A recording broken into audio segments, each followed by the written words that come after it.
बिहार विधानसभा चुनाव 2025 ECI net app जो है वो पीठासीन अधिकारी के लिए कैसे उसका उपयोग करना है, क्या-क्या है उसमें, उसके संबंध में चुनाव आयोग का पत्र जारी किया गया है कि पीठासीन अधिकारी को चुनाव के दिन, चुनाव के 1 दिन पहले और चुनाव के दिन आपको क्या-क्या करना है और क्या-क्या नहीं करना है, आपको पूरे विस्तार से जानकारी देने का प्रयास करेंगे। जो पत्र जारी किया गया है, उस पत्र पर विस्तृत रूप से चर्चा करेंगे।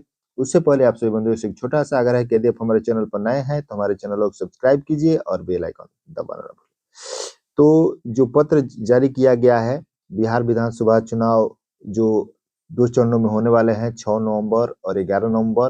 तो 6 नवंबर की बात की जाए, तो जो पहला चरण का चुनाव होने वाला है, उसी संबंध में चुनाव आयोग के द्वारा यही पत्र जारी किया गया है। जो ईसीआई नेट का जो प्रो ऐप है, उसी का कैसे इस्तेमाल करना है और उसमें किस प्रकार से प्रविष्टियाँ डालनी है पीठासीन अधिकारी को चुनाव से 1 दिन पहले और चुनाव के दिन। तो हम आपको इस वीडियो में जानकारी देते हैं कि ईसीआई नेट आपको बता दें कि जितने भी पीठासीन अधिकारी हैं, उन्होंने 31 अक्टूबर को उसका जो रिहर्सल किया ईसीआई नेट प्रो ऐप को कि कैसे इस्तेमाल करना है। उसके पहले 13 और 15 अक्टूबर को लोड टेस्टिंग की गई बीएलओ के द्वारा कि हाँ, यह जो है सुचारू रूप से कार्य कर रहा है। और इसके बाद ये जो प्रो ऐप का जो में क्या-क्या रिपोर्ट देनी है, आपको भी पूरे विस्तार से जानकारी प्राप्त होगी और नहीं होगी तो जैसे यहाँ पर देखिए P1 यानी कि पोलिंग के दिन क्या-क्या गतिविधि करनी है। देखिए लिख रहा है कि यह सुनिश्चित करना है कि सभी पीठासीन अधिकारी ईसीआई नेट ऐप डाउनलोड कर सफलतापूर्वक लॉगिन कर लिया है। सभी लोग लॉगिन कर चुके होंगे, तभी उसके बाद ही आपने 31 अक्टूबर को उसका जो टेस्टिंग किया होगा और उसके बाद इस कार्य का अनुसरण हेतु निर्वाची पदाधिकारी द्वारा ईसीआई नेट के इनक्योर मॉड्यूल में उपलब्ध polling trends voter turn out के माध्यम से किया जाना है। निर्वाची पदाधिकारी टर्न आउट की प्रविष्टि के लिए सभी पीठासीन पदाधिकारी को मोबाइल फोन 100% चार्ज रखने हेतु विशेष निर्देश करेंगे।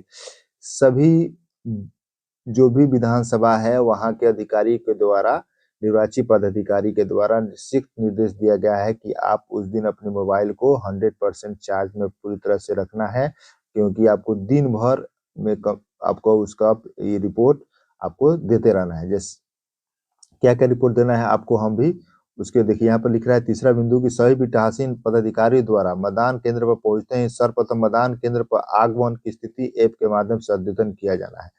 आप जब मतदान केंद्र पर पहुंच जाएंगे तो उसमें ऑप्शन आता है कि क्या आप मतदान केंद्र पर पहुंच गए, तो लिखना होगा कि हाँ मतदान केंद्र पर पहुंच गए। उसके बाद देखिए क्या-क्या गतिविधि है। मतदान दिवस पर की जाने वाली गतिविधि, मतदान दिवस सभी पीठासीन अधिकारियों द्वारा निम्नलिखित गतिविधियों के ऐप के माध्यम से प्रविष्ट किया जाना। मॉक पोल की स्थिति, मॉक पोल हुई कि नहीं, कितने मतदान अभिकर्ता पहुंचे उसकी भी जानकारी देनी होती है। मतदान कितने बजे प्रारंभ हुआ उसके जिक्र करना है। 2-2 घंटे पर आपको मतदान का रुझान भी देना है और मतदान की समाप्ति का भी ये देखिए जैसे यहाँ पर यह रिपोर्ट दिया गया है कि आपको क्या-क्या रिपोर्ट देना है। जैसे 7 से 9 बजे के बीच और 7 से 11, 7 से 1, 7 से 3 और 7 से 5 के बीच। और जो रिपोर्ट जो देनी है आपको 7 से 9 वाला जो रिपोर्ट है 9 से 9 बज के 20 मिनट तक आपको ये रिपोर्ट दे देना है। 20 मिनट का समय है और 20 मिनट के समय में आपको रिपोर्ट दे देनी है कि कितना पोल हुआ है। और साथ ही साथ उस जब आप मिस कर जाएंगे तो लिखेगा मिस्ड आउट। तो इस पर आपको पूर्ण रूप से ध्यान देना है कि कब कोई भी डाटा जो है और मिस्ड आउट ना हो। और साथ ही साथ ये भी व्यवस्था की गई है कि जब आप रिपोर्ट जैसे ही 9 बजे आपको रिपोर्ट देना है तो 9:05 पर आपका जो मोबाइल है वो अलार्म बजने लगेगा। देखिए प्रत्येक 2 घंटे पर वोटर टर्नआउट की प्रविष्टि सुनिश्चित करनी होती है ईसीआई नेट ऐप में पूर्वाह्न 9:05 बजे। और इसके बाद प्रत्येक स्लॉट के समय प्रो को रिमाइंडर हेतु अलार्म का प्रावधान किया गया है।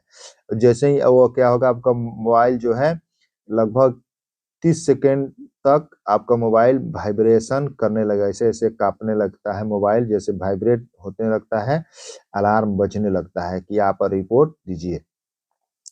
मैसेज भी आ जाता है कि हाँ आपको रिपोर्ट देना है। देखिए उसके बाद क्या है, और क्या है कि अन्य महत्वपूर्ण निर्देश, प्रो ऐप के पंजीकृत मोबाइल संख्या सिम कार्ड मोबाइल डिवाइस के प्रत्येक प्राथमिक स्लॉट में होना चाहिए और एसएमएस जारी किया जाना है, सुनिश्चित किया जाए। प्रो ऐप के मोबाइल में प्रीपेड सिम के मामले में न्यूनतम 50 एसएमएस पैक रखना होगा और जो यह आप रिपोर्ट दीजिएगा तो वह एसएमएस के माध्यम से वह जाएगा, जिसकी निगरानी जिला स्तर पर, राज्य स्तर पर और जो है असेंबली यानी विधानसभा स्तर पर भी इसकी निगरानी होगी। रिपोर्ट तो एसएमएस जो जाएगा उसके लिए आपको 50 रुपये का न्यूनतम एसएमएस पैक उसमें डलवाना होगा, रहना चाहिए। ऐसे भी जो भी आजकल तो 300 एसएमएस मिल रहा है रिचार्ज करने पर, तो खर्च हो जाए, लेकिन अब एसएमएस पैक होना अनिवार्य है। उसके बाद क्या लिख रहा है कि निर्वाची पदाधिकारी को प्रत्येक टाइम स्लॉट विशेष रूप से 5 बजे अपराह्न तक अनुमानित मतदान प्रतिशत दर्ज करना होगा और 7 से 5 बजे तक टाइम स्लॉट मतदान प्रतिशत दर्ज नहीं किया जाता है तब तक निर्वाची पदाधिकारी मतदान प्रतिशत दर्ज नहीं कर। और इसके अलावा और भी एक पत्र जारी किया गया है कि अब पीठासीन अधिकारी उस दिन मतदान के दिन एक दिन पहले क्या करेंगे और मतदान के दिन क्या नहीं करेंगे, इसके बारे में भी चर्चा कर लेते हैं। जैसे देखिए कि एक बार लॉगिन करने के बाद ऐप से स्वयं लॉग आउट तब तक नहीं करे जब तक ऐप आपको स्वतः लॉग आउट न कर दे। जब एक आपको लॉगिन जब हो जाइएगा तो आपको लॉग आउट उससे नहीं होना है, जो स्वतः आपको लॉग आउट कर देगा ईसीआई नेट ऐप, उसके पहले आपको लॉग आउट नहीं होना है। और मतदान के एक दिन पहले क्या करना है कि ऐप में लॉगिन कराने के बाद डिस्पैच सेंटर छोड़ने से पहले अपने मतदान केंद्र का विवरण की जांच करें और उसमें जैसे ही आप जाइएगा तो उसके बारे में विस्तृत रूप से जानकारी देता है कि मतदान केंद्र के बारे में जानकारी और आगमन मतदान केंद्र पहुंचने की स्थिति का भी इसमें आपको चिन्हित करना होता है। मतदान के दिन मॉक पोल शुरू करें, मतदान कितने एजेंट है उसको अपडेट करें, मॉक पोल की अपडेट करें। उसके बाद मतदान शुरू करें। उसके बाद आपको सुबह 9 बजे, 11 बजे, 1 बजे, 3 बजे और शाम 5 बजे यानी 2-2 घंटे के अंतराल पर मतदान रुझान दर्ज करना है। पूर्व चिन्हित मतदान केंद्रों पर आरओ डैशबोर्ड में आरओ द्वारा पहले से चिन्हित के पीआरओ के 3:30 बजे मतदान केंद्र के लिए इनेबल कर दिया जाएगा। कुछ जो मतदान केंद्र जैसे चिन्हित है जहां पर मतदान 3:30 बजे समाप्त हो जाता है तो उसके लिए वो चिन्हित किया रहता है आरओ के द्वारा।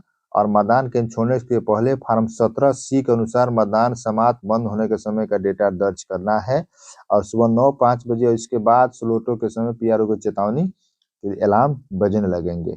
और क्या न करे, देखिए क्या लिख रहा है कि क्या नहीं करना है आपको, जब तक प्रणाली में सभी आंकड़े सफलतापूर्वक अद्यतन न हो जाए, ऐप की होम स्क्रीन पर ऊपर बाईं ओर हरा आइकन दिखाई न दे तब तक ऐप से लॉग आउट नहीं करें।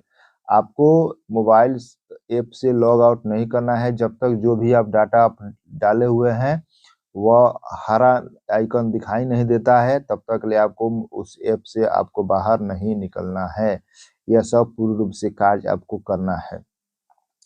और इसके बाद और बिंदु भी है कि यह पत्र जारी किया गया अपर मुख्य निर्वाचन पदाधिकारी बिहार के द्वारा कि यथोपयुक्त आदेश का लोक अनुसार इसे नेट प्रो का पावर पॉइंट प्रेजेंटेशन क्या करे क्या न करे एवं वाउचर पत्र के साथ वाउचर पत्र संलग्न भेजते हुए अनुरोध करने के मतदान दिवस के अनुसार सीएसीआई प्रो नेट ऐप के माध्यम से मतदान रुझान की प्रविष्टि कराना सुनिश्चित किया जाए।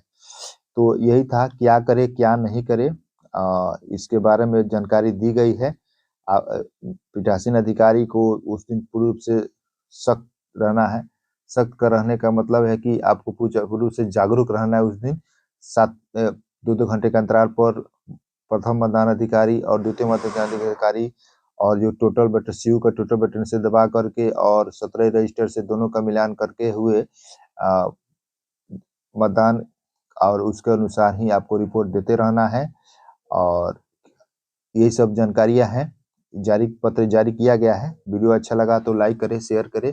तब तक के लिए मिलते हैं दूसरे वीडियो में। जय हिंद, वंदे मातरम।